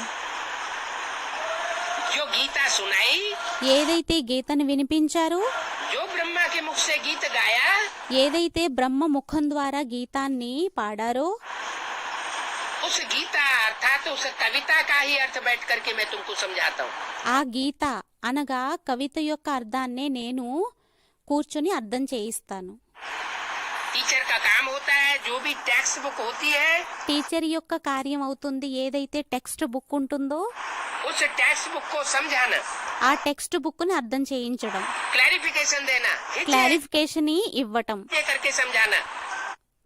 వాక్యానికి కూడా విడమర్చి చెప్పటం. तो वो टीचर का कार्य मैं करता हूँ। అయితే ఆ టీచర్ యొక్క కార్యాన్ని నేను చేస్తాను.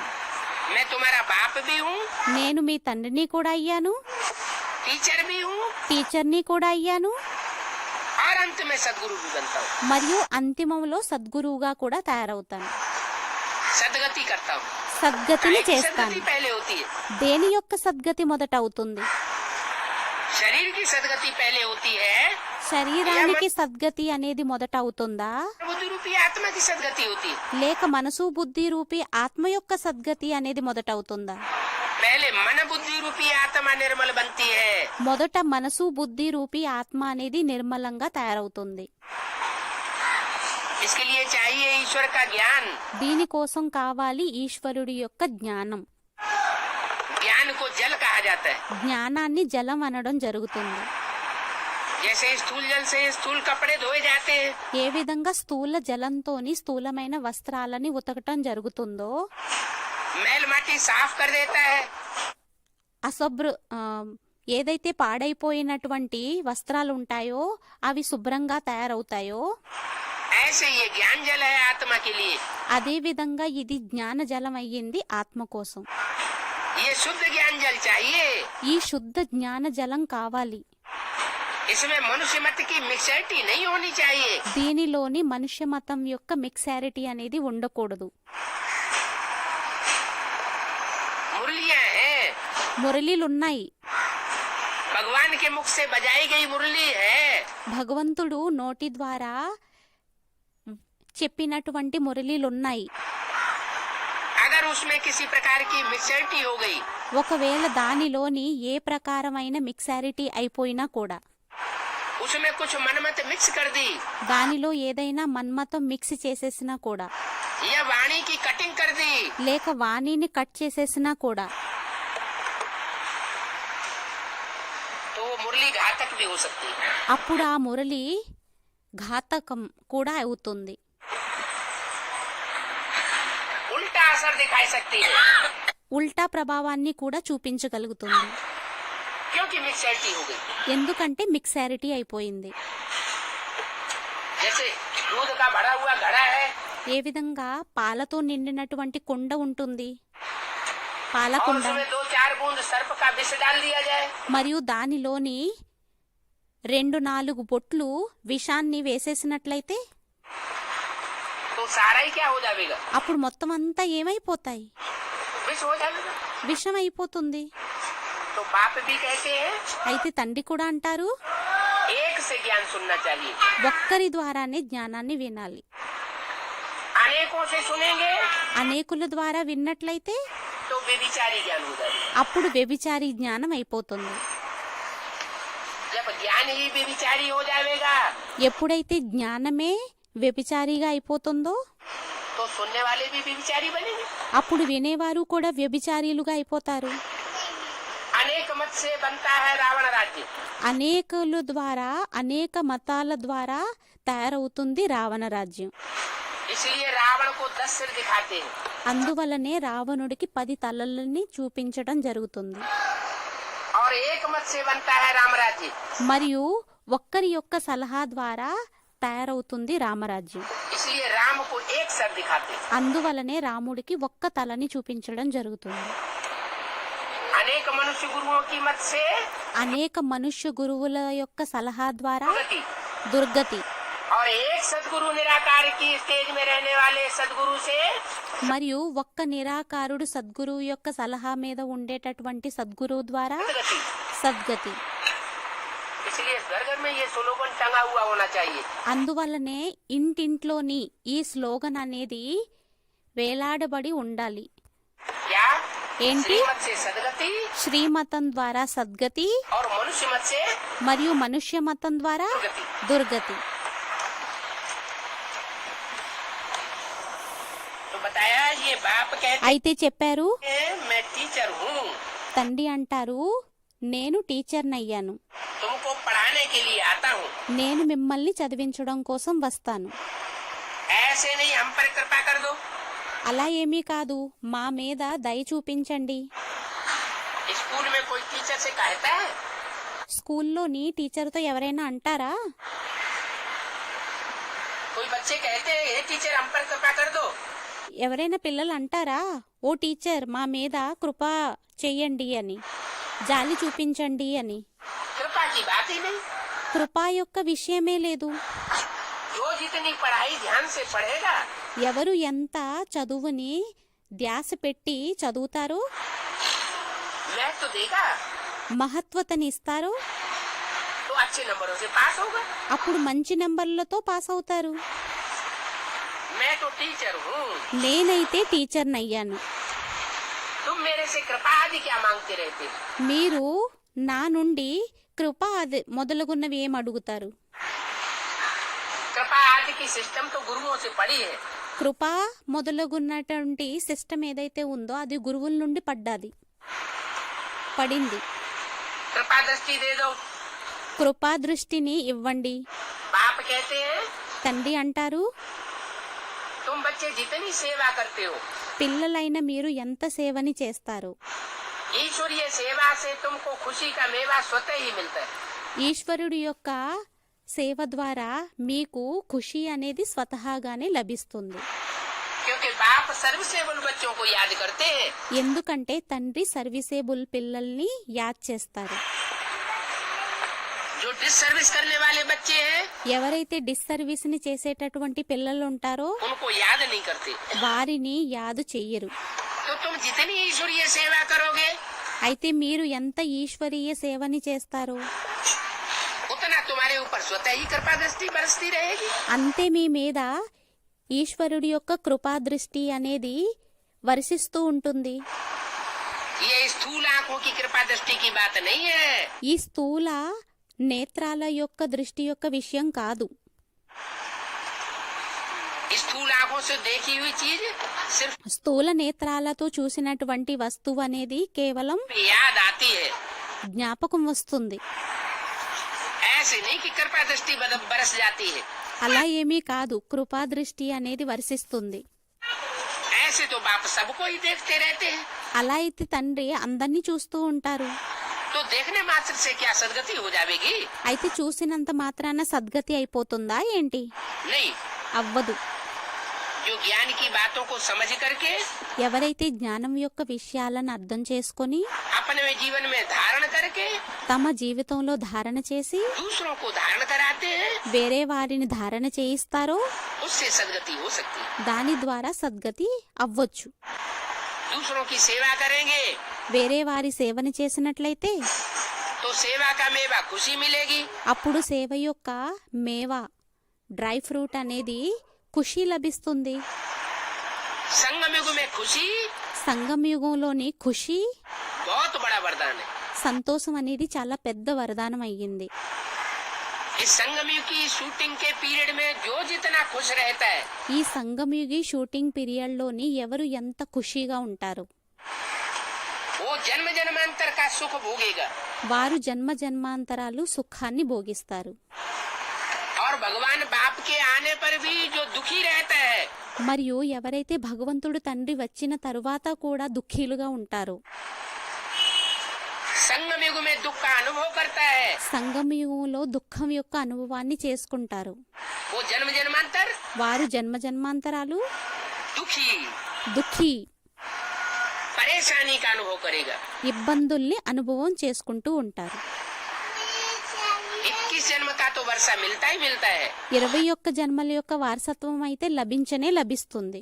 उसमें कोई तराप नहीं होती। దానిలో తేడా అనేది ఏమీ రాదు.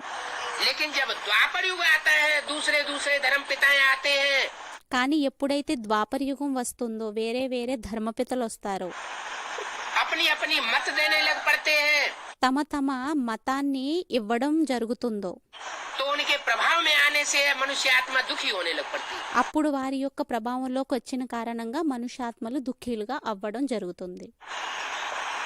तो अभी शूटिंग हो रही है, అయితే ఇప్పుడు షూటింగ్ అవుతుంది. चाहे जन्म जन्मांतर का सुख का भंडार बढ़ा लो, కావాలంటే జన్మ జన్మాంతరాలు సుఖం యొక్క బండారాన్ని నింపుకోండి, और चाहे दुख का भंडार बढ़ा लो। లేకుంటే దుఃఖం యొక్క బండారాన్ని పెంచుకోండి. 3 धाम है, 3 ధామాలయ్యాయి. सुखधाम, సుఖధాము, शांतिधाम శాంతిధాము మరియు दुखधाम। దుఃఖధాము. कोई आत्मा जन्म जन्मांतर शांति धाम का अनुभव करने वाली बनती है, కొంతమంది ఆత్మలు జన్మ జన్మాంతరాలు శాంతిధామాన్ని అనుభవం చేసుకునేటటువంటి ఆత్మలుగా తయారవుతారు. कोई आत्माएं जन्म जन्मांतर सुखधाम का अनुभव करने वाली बनती है, కొంతమంది ఆత్మలు జన్మ జన్మాంతరాలు సుఖధామానికి సుఖం అనుభవం చేసుకునేటటువంటి ఆత్మలుగా తయారవుతారు. और कोई आत्माएं మరియు కొంతమంది ఆత్మలు ऐसी भी ब्राह्मणों की संगम की दुनिया में है, ఇటువంటి వారు కూడా సంగముగి బ్రాహ్మణ ప్రపంచంలో ఉన్నారు. जो दुखधाम का अनुभव करती है। వారు దుఃఖధామం యొక్క అనుభవాన్ని చేసుకుంటారు. जो दुखधाम का अनुभव करती है, ఎవరైతే దుఃఖధామం యొక్క అనుభవాన్ని చేసుకుంటారో वो जरूर వారు తప్పకుండా उनकी नजरों के सामने कौन रहता होगा? వారి నేత్రాలు ఎదురుగా ఎవరు ఉంటారు?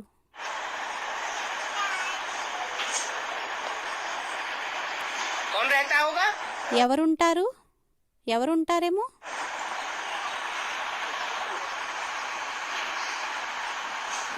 दुख देने वाले का संग किया होगा ना। దుఃఖాన్ని ఇచ్చేటటువంటి వారి యొక్క సాంగత్యాన్ని చేసి ఉంటారు కదా. जो कमजोर होता है वो ఎవరైతే బలహీనులుంటారో दुखी होता है, వారు దుఃఖీలుగా అవుతారు. और जो पावरफुल होता है మరియు ఎవరైతే పవర్ఫుల్ ఉంటారో वो सुखी रहता है। వారు సుఖీగా ఉంటారు. कमजोर कैसे बनता है? బలహీనులుగా ఎలా అవుతారు? कोई भी आत्मा की कमजोरी का कारण क्या होता है? ఏ ఆత్మ యొక్క బలహీనత యొక్క కారణం ఏమవుతుంది? कमजोरी का कारण है अनेकों का संग का रंग। బలహీనత యొక్క కారణమయ్యింది అనేకుల యొక్క సాంగత్యపు రంగు. एक को याद करने से ఒక్కరిని యాद చేసినట్లయితే पावरफुल बनती है आत्मा। ఆత్మ పవర్ఫుల్ గా తయారవుతుంది. जो एक ऊंचे से ऊंचा है उस एक ऊंचे से ऊंचे को अगर पहचान लिया ఎవరైతే ఉన్నతుడు ఉన్నారో ఆ ఉన్నతుడిని గుర్తించేసినట్లయితే तो पावर का पारावार नहीं रहेगा। అప్పుడు పవర్ యొక్క పారావార్ అనేది ఉండదు, ఒడ్డు అనేది ఉండదు, అంతు అనేది ఉండదు. और अनेकों का संग करने से మరియు అనేకుల యొక్క సాంగత్యాన్ని చేసినట్లయితే विचार बढ़ता है। వ్యభిచారం అనేది పెరుగుతుంది. विचार बढ़ने से వ్యభిచారం పెరిగినట్లయితే कमजोरी आती है బలహీనత అనేది వస్తుంది. और जहाँ कमजोरी होगी మరియు ఎక్కడైతే బలహీనత ఉంటుందో वहाँ दुख अनुभव होगा। అక్కడ దుఃఖం అనుభవం అవుతుంది. तीन मूर्तियों में से एक मूर्ति की पूजा क्यों नहीं होती? ముగ్గురు మూర్తుల్లోని ఒక మూర్తి యొక్క పూజ అనేది ఎందుకు అవ్వదు? मंदिर क्यों नहीं बनते? మందిరాలు ఎందుకు తయారవ్వవు? कारण कोई होगा ना। కారణం ఏదో ఉంటుంది కదా. क्या कारण है? ఏం కారణం అయ్యింది? उनका नाम ही है ब्रह्मा। వారి పేరే అయ్యింది బ్రహ్మ. ब्रह्मा ने बड़ी और माँ। బ్రహ్మ అనగా పెద్ద, మా అనగా అమ్మ.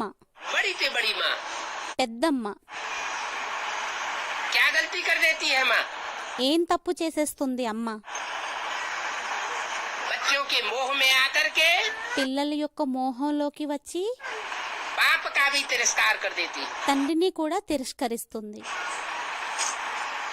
बाप के कंट्रोल से भी बाहर हो जाती है। తండ్రి యొక్క కంట్రోల్ నుండి కూడా బయటకు వెళ్ళిపోతుంది.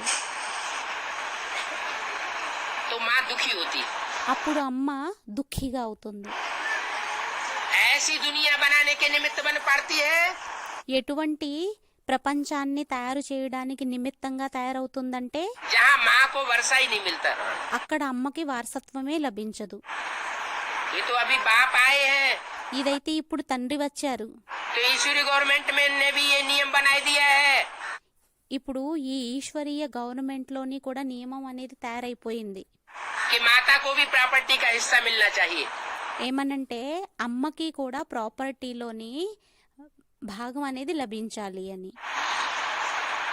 नहीं तो पिछले 2500 वर्ष की ये हिस्ट्री बताती है లేకుంటే వెనుకటి 2500 సంవత్సరాల యొక్క హిస్టరీ ఇది చెబుతుంది. माँ माँ बनती है, बच्चे को అమ్మ అమ్మగా అవుతుంది. 9 महीने पेट में पालन करती है।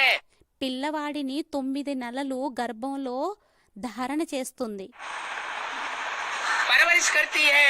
పోషిస్తుంది. बच्चा बड़ा हो जाता है, పిల్లవాడు పెద్దవాడుగా అయిపోతాడు. उसका सहन करती रहती है।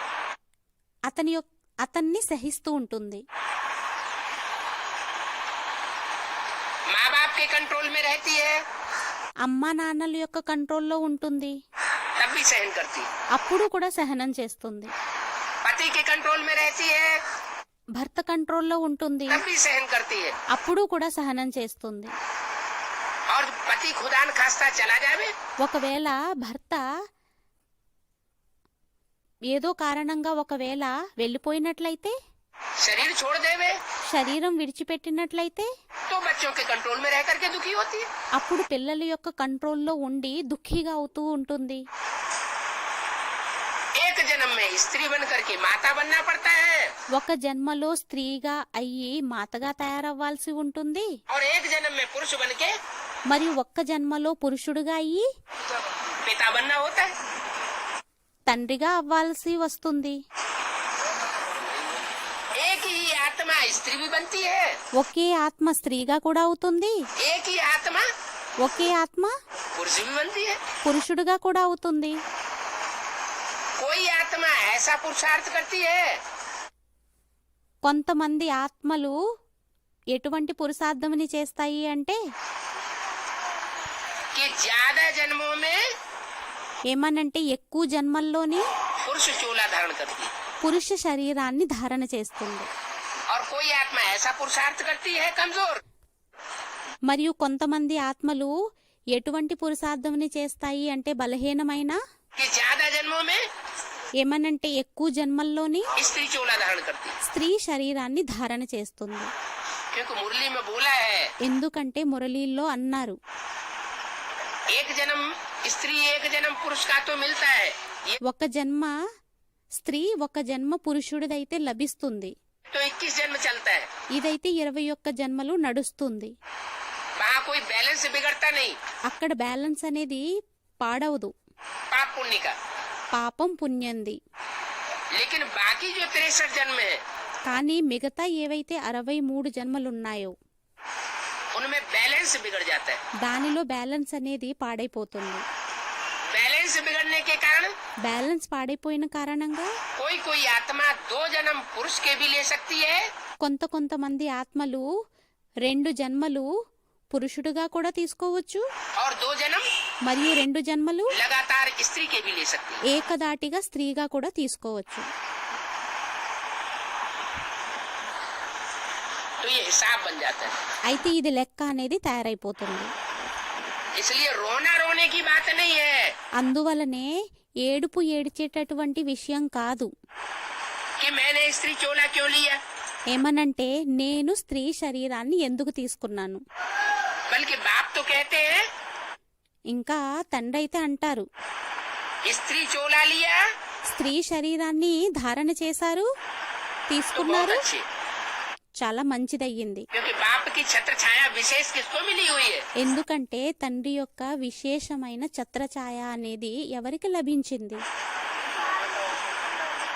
कन्याओं माताओं को विशेष छत्र छाया मिली हुई है కన్యలకి మాతలకి విశేషమైన ఛత్రఛాయ అనేది లభించింది. कन्याओं माताओं को सरेंडर किया जाता है కన్యలని మాతల్ని సరెండర్ చేసుకోవటం జరుగుతుంది. भाइयों को అన్నయ్యలని सरेंडर नहीं किया जाता సరెండర్ చేసుకోవటం జరగదు. क्योंकि ये तो बहुत बड़ी बड़ी पार्शलिटी है ఎవరైనా ఒకవేళ అన్నట్లయితే ఇదైతే పార్షియాలిటీ అయ్యింది, पक्षपात है పక్షపాతం అయ్యింది. भगवान भी आकर के पक्षपात करता है భగవంతుడు కూడా వచ్చి పక్షపాతాన్ని చేస్తారా? पक्षपात नहीं है పక్షపాతం కాదు. ये दुनिया ऐसी बन गई है जहाँ कन्याओं माताओं को शरण ఈ ప్రపంచం ఏ విధంగా తయారైపోయింది అంటే ఎక్కడా కూడా కన్యలకి మాతలకి శరణు అనేది कोई दे नहीं पाता है ऐसी ఎవ్వరూ కూడా ఇవ్వలేకపోతారు. जिससे उनकी सुरक्षा हो पाए దాని ద్వారా వారి యొక్క సురక్షత అనేది అయ్యే విధంగా बाप ही आकर के उनको सुरक्षा देते हैं తండ్రి వచ్చి వారికి సురక్ష అనేది ఇస్తారు. और कन्याओं माताओं को ही आज की पतित दुनिया में सुरक्षा की जरूरत है మరియు కన్యలకి మాతలకి ఈ కలియుగి ప్రపంచంలో సురక్షత యొక్క అవసరం అనేది ఉంది. पुरुषों को सुरक्षा की क्या जरूरत పురుషులకి సురక్షత యొక్క విషయం ఎందువలన? इसलिए शास्त्रों में అందువలనే శాస్త్రాలలోని बैलपाल कन्हैया गाया हुआ है ఎద్దుల్ని పాలించేటటువంటి బయల్పాల్ కన్నయ్య అని అనడం జరిగిందా, या गौपाल गाया हुआ है లేక గౌపాల్ అని గాయనం ఉందా?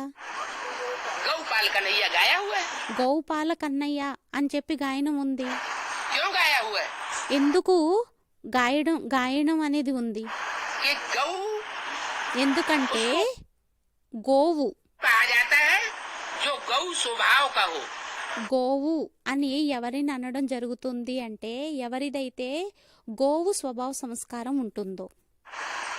स्वभाव संस्कार ही भारत की कन्याओं माताओं का ऐसा है స్వభావ సంస్కారమే భారతీయ కన్యల మాతలది ఎటువంటిది అంటే उनको सारा जीवन जिस खूंटे से बांध दिया जाता है వారిని జీవితాంతం ఏ రాటకైతే కట్టి బంధించబడి పెట్టడం జరుగుతుందో सारा जीवन उस खूंटे से चुपचाप बंद करके अपना जीवन बिताती है మొత్తం జీవనం అంతా కూడా ఆ రాటకి బంధింపబడి తన జీవితాన్ని శాంతిగా చేసుకుంటూ ఉంటుంది,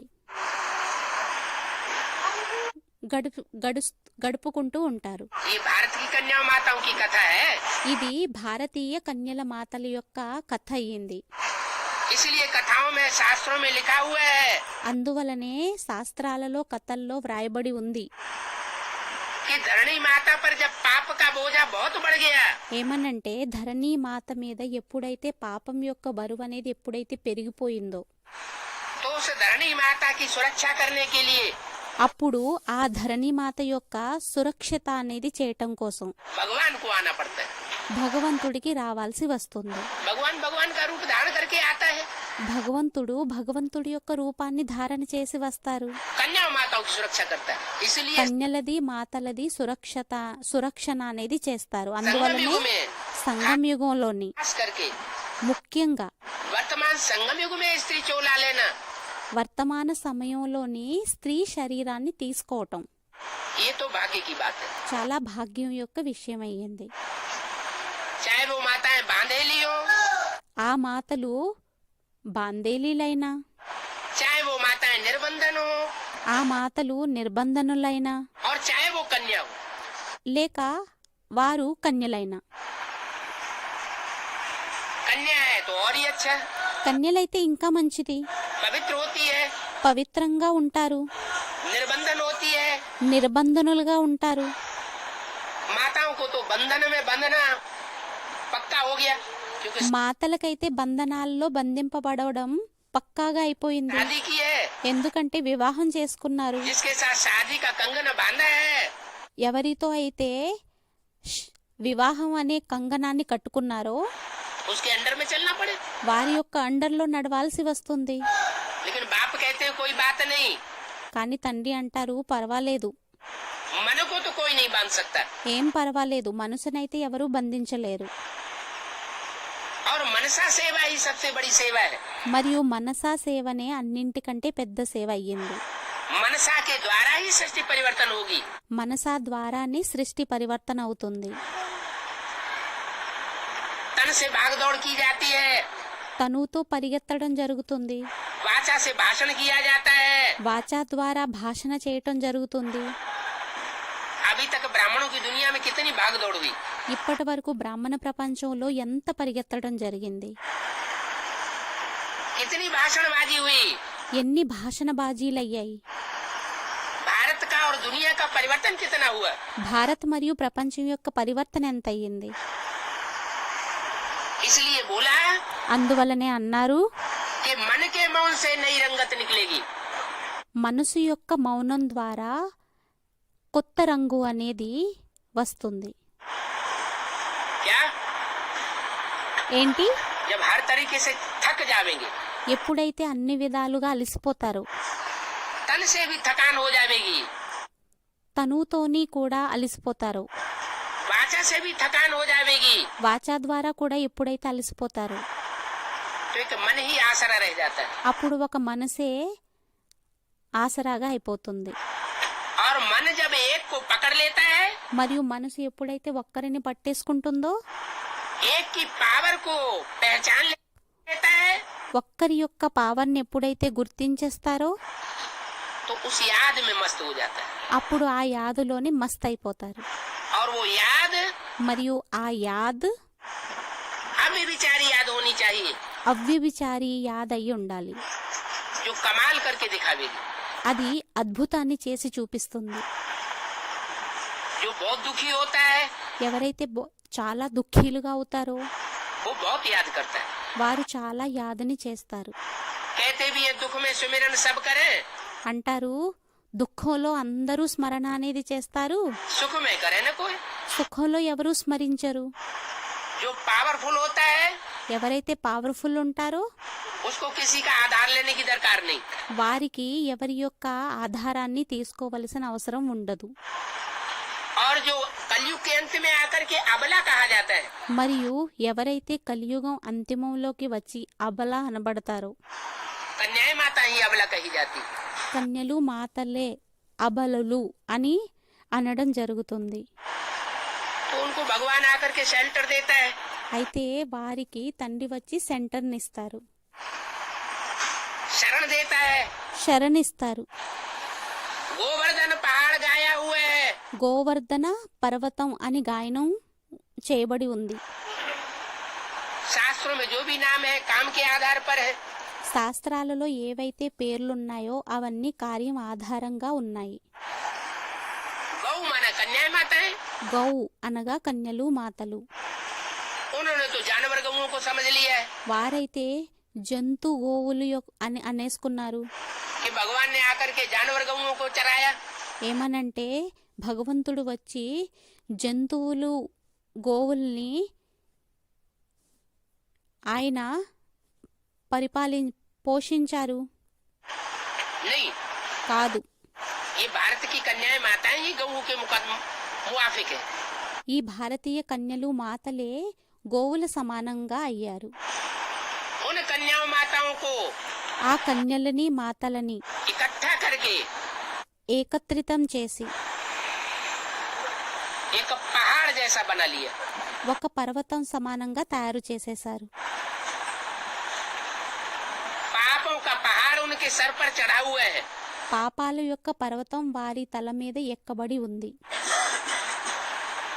जन्म जन्मांतर की दुखी माताएं, జన్మ జన్మాంతరాలు దుఃఖీ మాతలు ఎవరైతే ఉంటారో कन्याएं, కన్యలు ఉంటారో उनको आकर के भगवान संगठित करता है। భగవంతుడు వచ్చి వారిని సంఘటితం చేస్తారు. और जब वो संगठित हो जाती है మరియు వారు ఎప్పుడైతే సంఘటితం అయిపోతారో तब वो शिव शक्तियां कही जाती है। అప్పుడు వారు శివశక్తులు అని అనబడతారు. शिव शक्तियों की मन की आवाज శివశక్తుల యొక్క మనసు యొక్క ధ్వని सारी दुनिया को परिवर्तन करती है। మొత్తం ప్రపంచాన్ని పరివర్తన చేస్తుంది. सारी दुनिया को ही नहीं, మొత్తం ప్రపంచాన్నే కాదు, ये जो प्रकृति के 5 तत्व हैं, ఈ ప్రకృతి యొక్క పంచతత్వాలు ఏవైతే ఉన్నాయో जो ज्ञान नहीं सुन सकते, ఏవైతే జ్ఞానాన్ని వినలేవో उन 5 तत्वों की बुद्धि में ज्ञान नहीं बैठता है। ఆ పంచతత్వాల బుద్ధిలోని జ్ఞానం అనేది కూర్చోదు.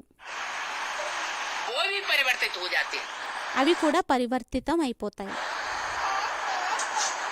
जो ज्ञान सुनता है ఎవరైతే జ్ఞానం వింటారో वो तो ज्ञान से परिवर्तित हो सकता है, వారు జ్ఞానం ద్వారా పరివర్తితం అవ్వవచ్చు. लेकिन जो जड़त्वमयी बुद्धि वाले हैं కానీ ఎవరైతే జడత్వమయ్యి బుద్ధివారు ఉంటారో प्रकृति का पोषण करने वाले हैं, ప్రకృతి యొక్క పోషణని చేసేవారు ఉన్నారు.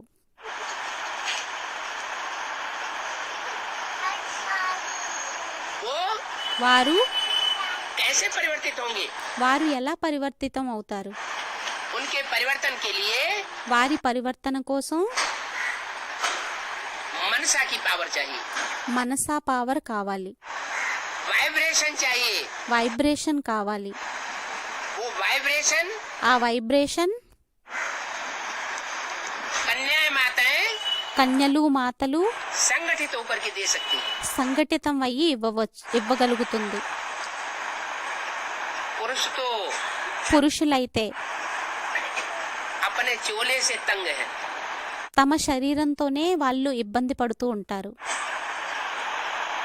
उनको तो टाइटल दे दिया पुरुष सारे ही दुर्योधन दुशासन। వారికైతే టైటిల్ ఇచ్చేయటం జరిగింది. పురుషులందరూ దుర్యోధన దుశ్శాసనులు అయ్యారు.